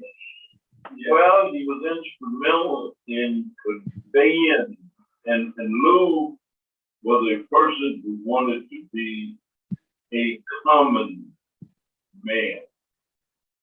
Georgia used to tell the story that some group was, now Lou Palmer's dad was the guy who led the effort in Virginia for Black school teachers to get the same pay as white school teachers. So Lou wasn't just a guy. I mean, there are a lot of folks who come from certain kinds of heritage. And so many of the individuals, Paul Jakes texted me today, and he was so excited because he went to the march and he met Medgar Evers' daughter. And he just couldn't believe that he had met Medgar Evers' daughter. Well, there are people who are just into certain kind of stuff, and they keep doing that. I discovered that many of the Black people that I knew growing up who had certain kinds of formal education were Republicans then. And they were Republicans because their families had been Republicans. And Black folks didn't really start becoming Democrats big time until the Franklin Delano Roosevelt era. Right. And so Franklin Delano Roosevelt and the Democrats came up with a lot of these social programs that didn't exist before then.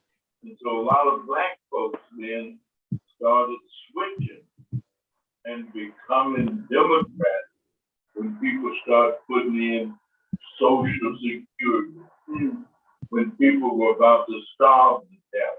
So this, And they created WPA programs. so this was post Dixiecrat era. Yeah, there were some Dixiecrats at the same period. I'm saying the transitions. Oscar DePriest, who was the first black person elected to Congress after Reconstruction, was elected here in Chicago. He was a Republican. He was a Republican. And elected in the first district, was much of what is the first district now. And people make all these comparisons between the west side and the south side and don't really understand that the south side is much older than the west side. It was first migrated. That folks like Nat King Cole, John Johnson, Tim Black, all kind of folks lived on the south side. Mayor Jackson, they had heritage. And so the south side, I used to know at least 7 or 8 folks on the south side that owned automobile dealerships. I remember you. R.L. Dukes. Yeah. R.L. Dukes. Yeah, I remember you said you had bought a Cadillac car. Yeah. First one. Yeah. So R.L. Dukes, a woman, Horace Noble. I went to graduate school with Horace Noble's wife, Eddie, and we used to go to their house after class and study. Me and Bobby Wright, we joked and laughed and stuff, because they serve us wine. You know, they had Chardonnay and stuff. Me and Bobby be joking about having Kool-Aid. But I'm saying it's different. Yeah. But so how was it? It seems though that time was much more favorable to black people. It seemed like you could be much more successful back then. Like right now, to most black folks, it seems like this is probably the most difficult time. Although I'd argue this is the most this is a lucrative time that you can have in America today. But most black people don't feel like they see that though. If I think we have been beat down and there have been attempts to keep us down so much until people automatically don't believe that things are designed to really help. I'm saying, look at the fight that has just taken place with the urban prep school. And everybody, I mean, most everybody that really evaluates stuff and all said that urban prep was doing super good stuff. I mean, and they believed in it so much until they went to court. They actually went to court, and the judge ended up saying, don't take these people's schools away from them. Let them continue to run urban prep. Right. And once you got something that's good, you gotta keep, for example, Providence St. Mail. I don't hear as much about it as I used to, but we all know that, they developed Paul Adams and the people who worked there. I don't know if kids that graduated from Providence St. Well, that ain't doing well. That weren't able to go to whatever college they went to and graduate, not just go, but graduate and end up with decent jobs, doing well, and preparing other people and helping other people to do well. And so when you find something that's working, but we let things slide. For example, I know that the Learn Charter School, a fellow named Cecil Butler used to have the one over there on Central Park. Great deal. I haven't heard Cecil Butler's name in a good while. Said I have not heard the name. I know that Mo Henry was an absolute hero in our community. Mary Alice Mo Henry. I haven't heard Mo Henry's name in a good while. I knew that a woman named Dilla Daggett was a real big promoter of education in the Austin community as it began to change. I remember when Austin High School was the top high school in the city of Chicago. We were just talking about that earlier. And What year was this? Dorothy Tucker. Well, the people ain't so far removed. Dorothy Tucker was Yeah, salute. news reporter. DeAndre Rudis went there. Hey man, I'm gonna be one of the best products that often turned out. That's right. And but things kind of will drift down and certain kind of decisions get made.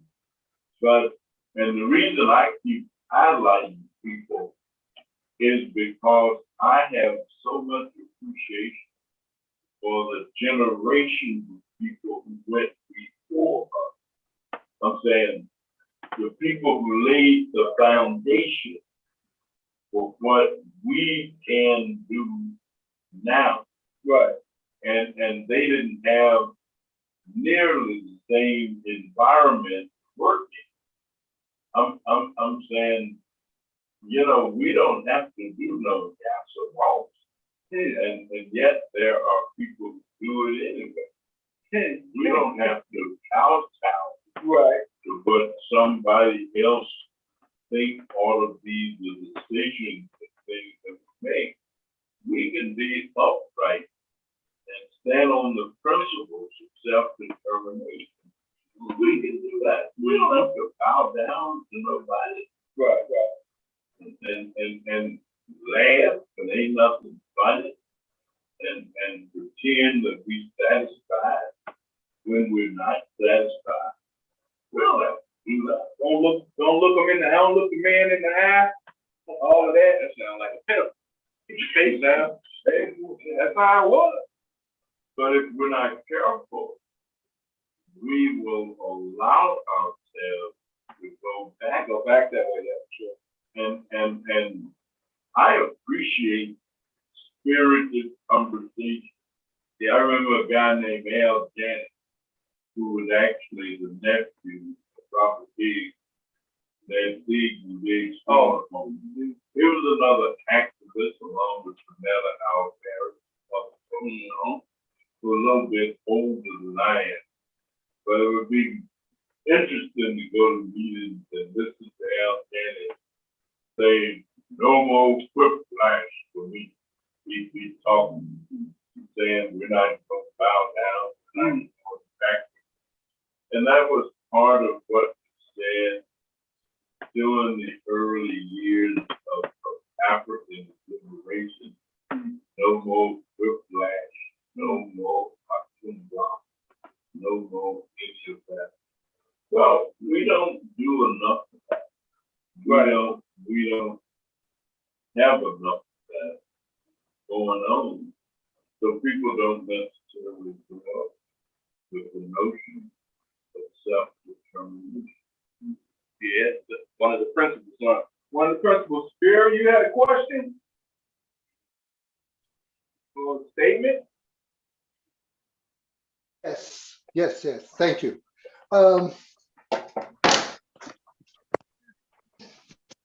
I think the Republican Party is a huge threat.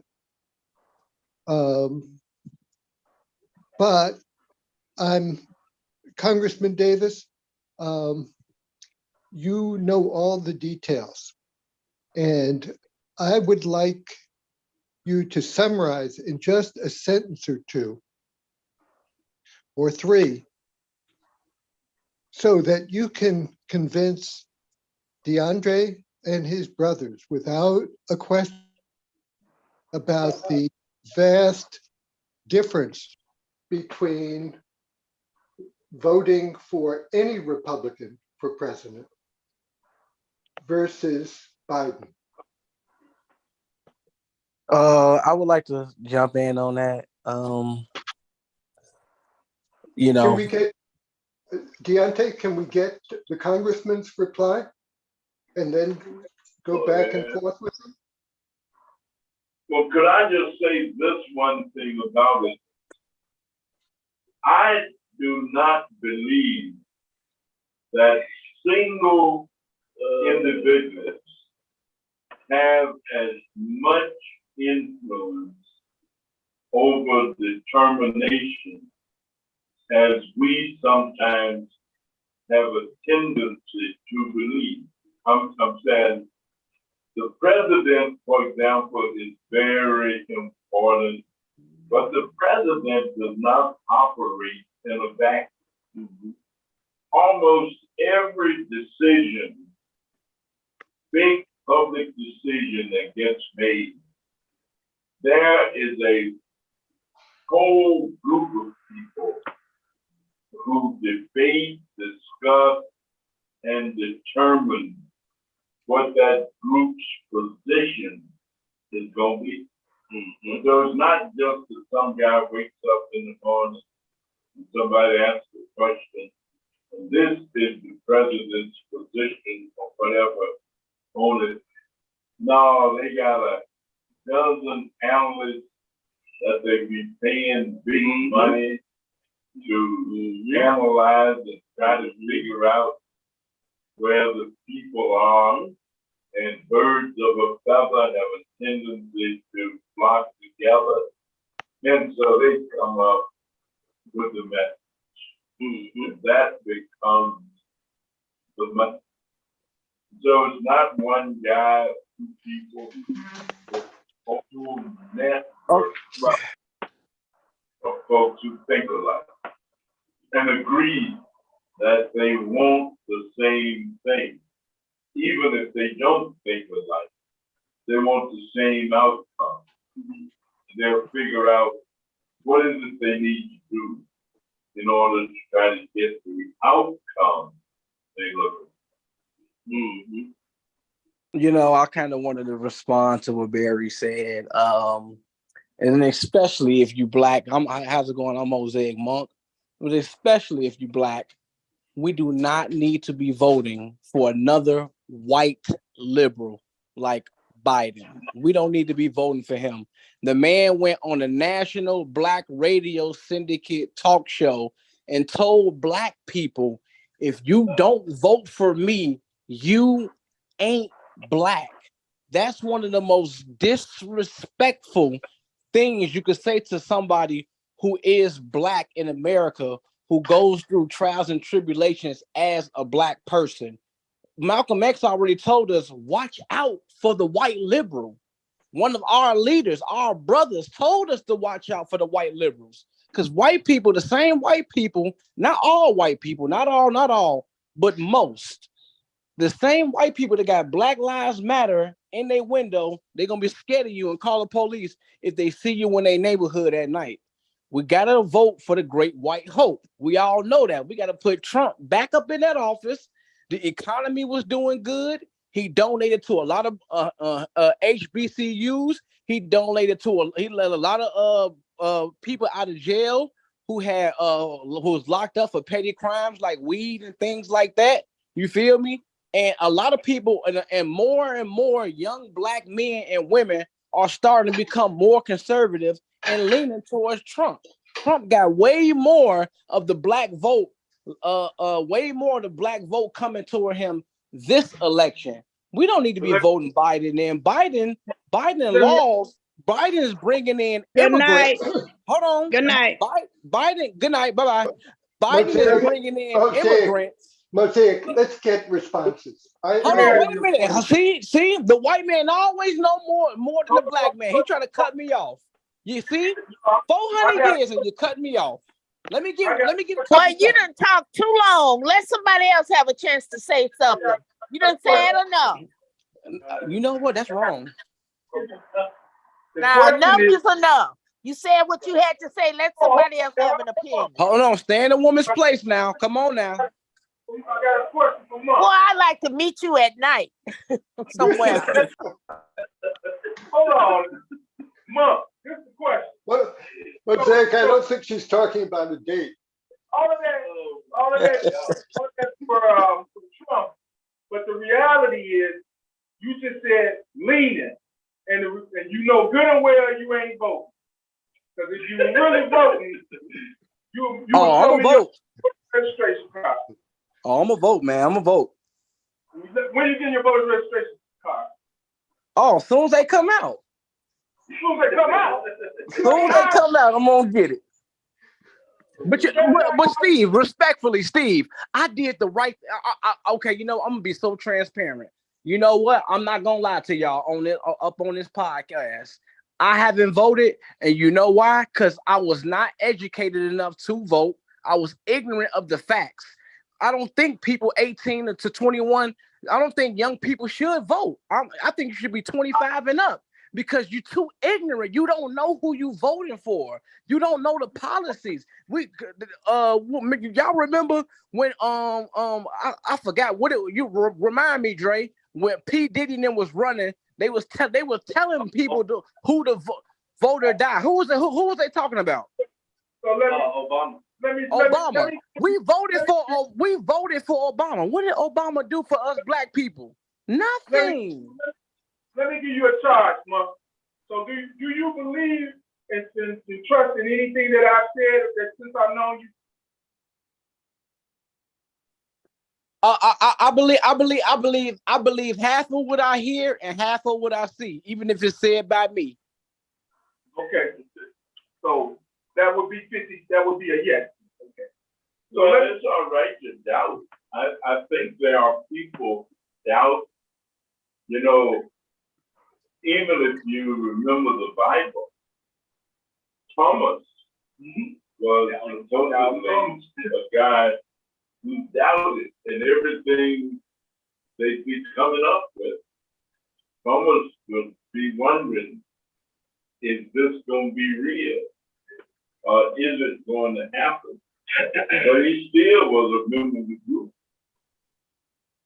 I mean, he still part of the 12. He still was one of the 12.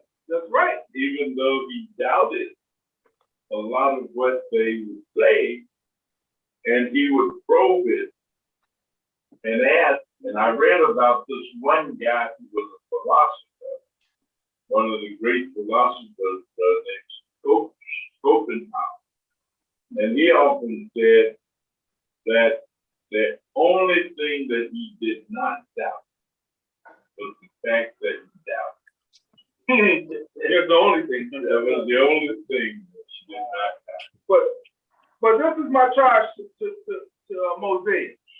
If you really believe in what you say, and you have all of those facts, please give the opportunity to understand the other facts and see the other facts. And what I would do, I would help you get your voter's registration card. Once you see real facts and understand what's really in place and what's really there. Now, let me ask you, before y'all end it, let me ask you, do you think it was disrespectful for Biden to tell black people, if you don't vote for me, you ain't black. What, as a white man who was hanging around people who believe in segregation, he said he did not want black people in their schools because he didn't want the jungle in white school. He's on video saying these things. Do you believe that was disrespectful? I would say it was disrespectful, but I also think it was disrespectful when Biden in the 80s was part of the Three Strikes You Out. Wasn't he one of the big, Let me tell you, Biden supported, may have done that.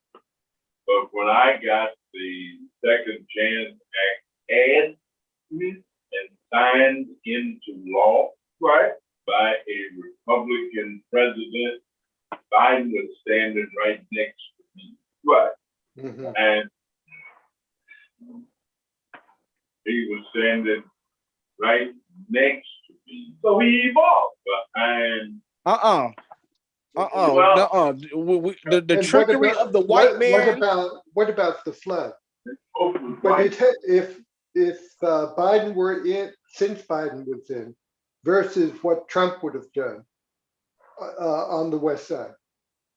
Oh, guess what's happening on the West Side? Mosaic, I'm not asking you. I'm asking the congressman. I think Trump is so self-centered, self-directed, and has gotten away with it for so long.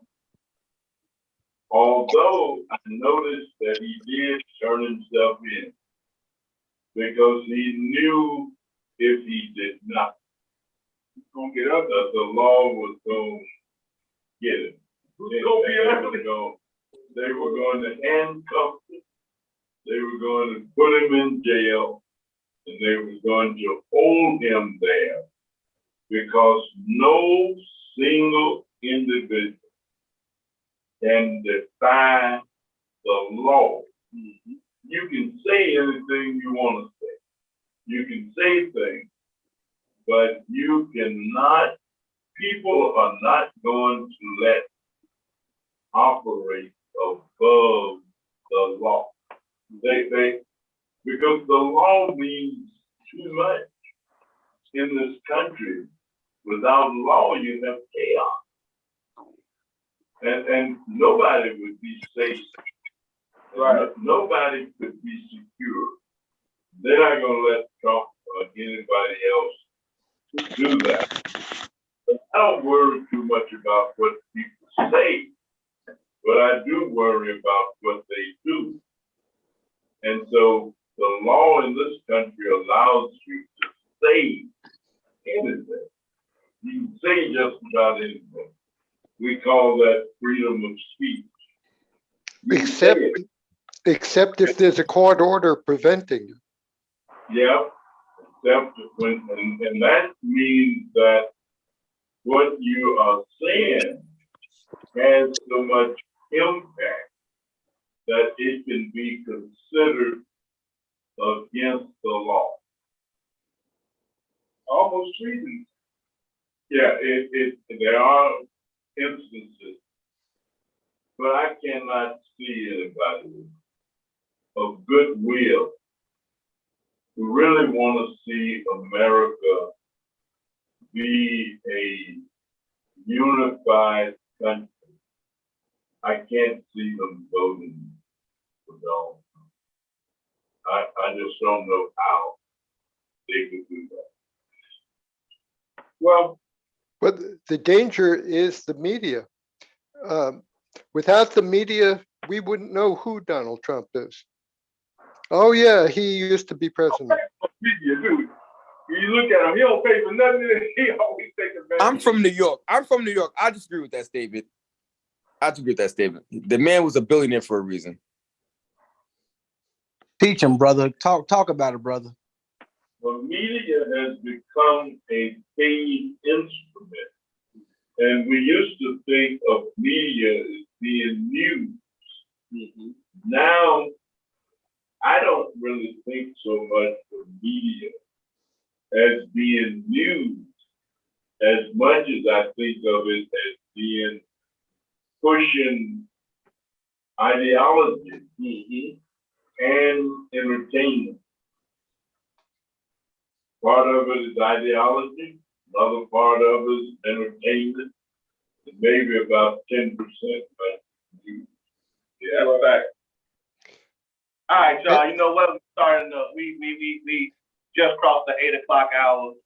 So I don't want to keep y'all too much longer, but you know how we like to do before we wrap up and everything. We go around the room and get some final thoughts from everybody. So I'm gonna start with you, Barry.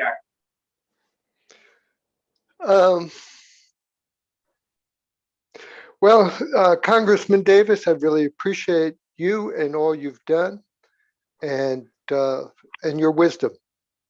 And my hope is that that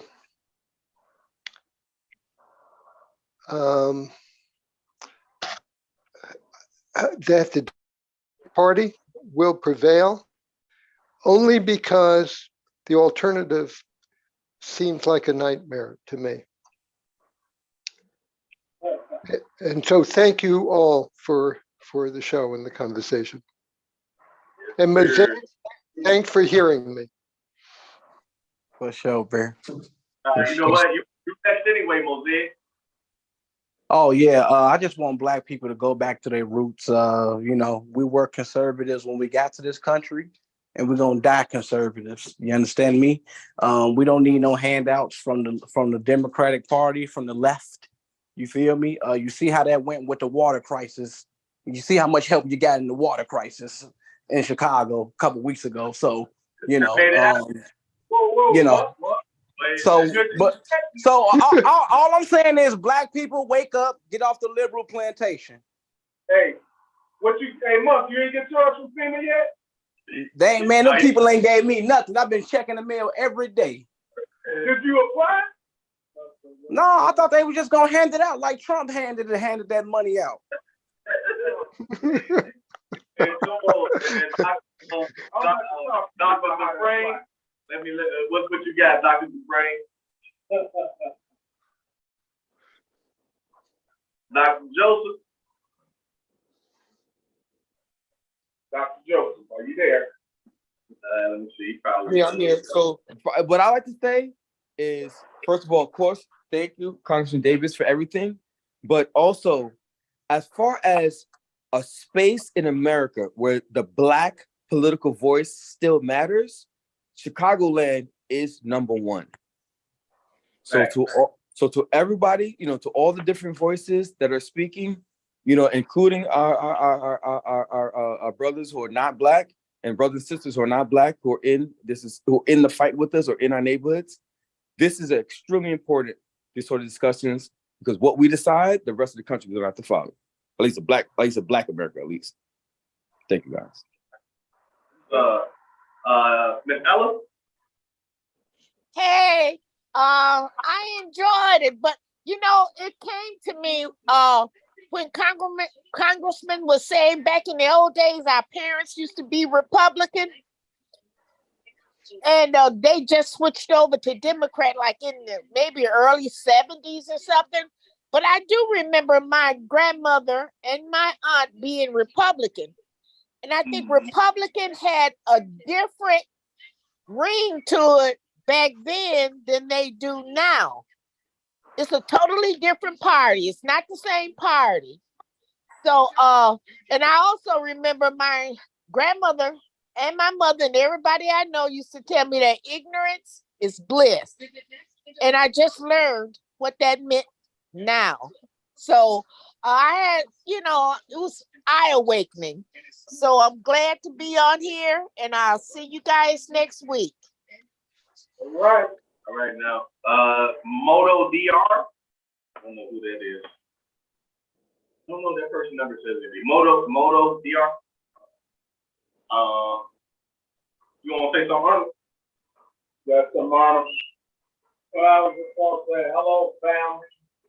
Speaking of congressmen that represent the people, he came out to our block club yesterday, spoke, address many of the concerns that the neighbors, residents, community had questions to him about how effective of a congressman he has been and stated the case as to why they should consider and vote for him for re-election.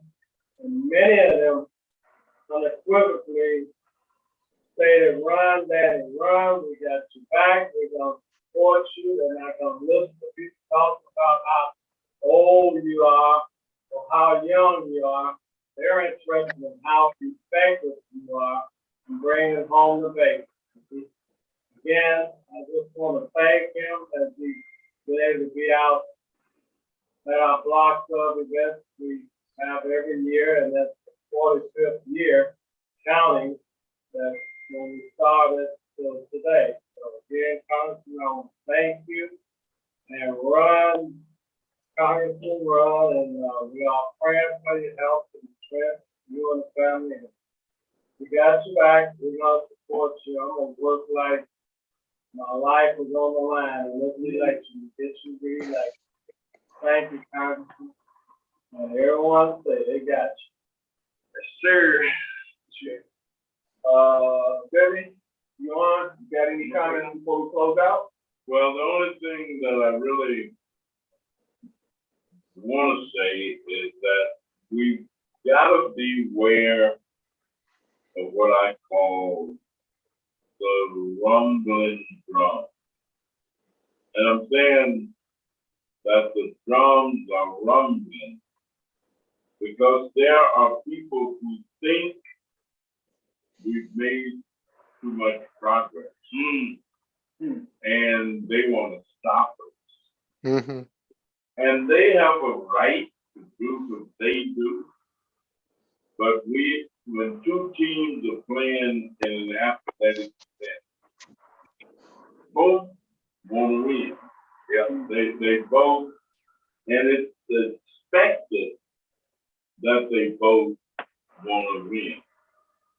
If I allow you to win at my expense, then I've let the team down. And so we've got to join together,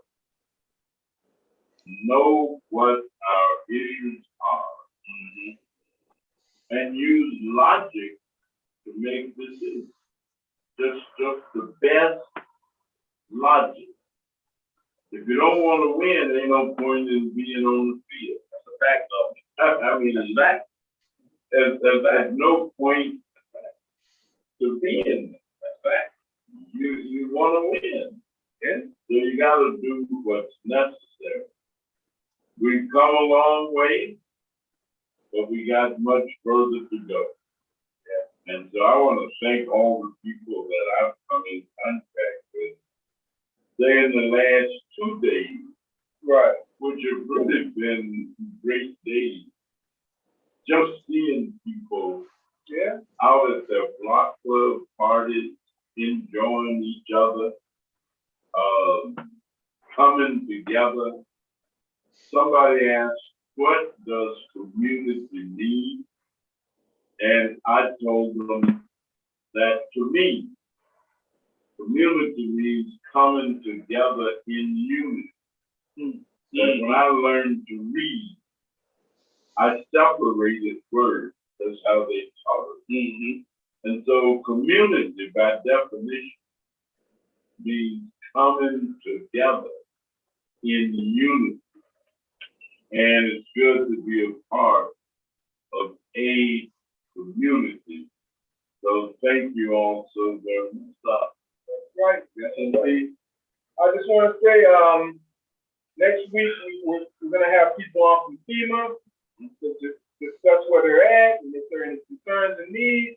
Steve, can I just say one thing about FEMA before?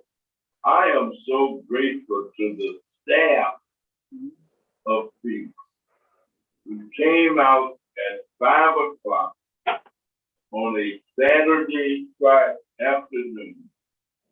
I'm not even certain that they were going to get paid Wow. in terms of any overtime or work time for that. And there were about 10 of them. Oh, yeah. All together.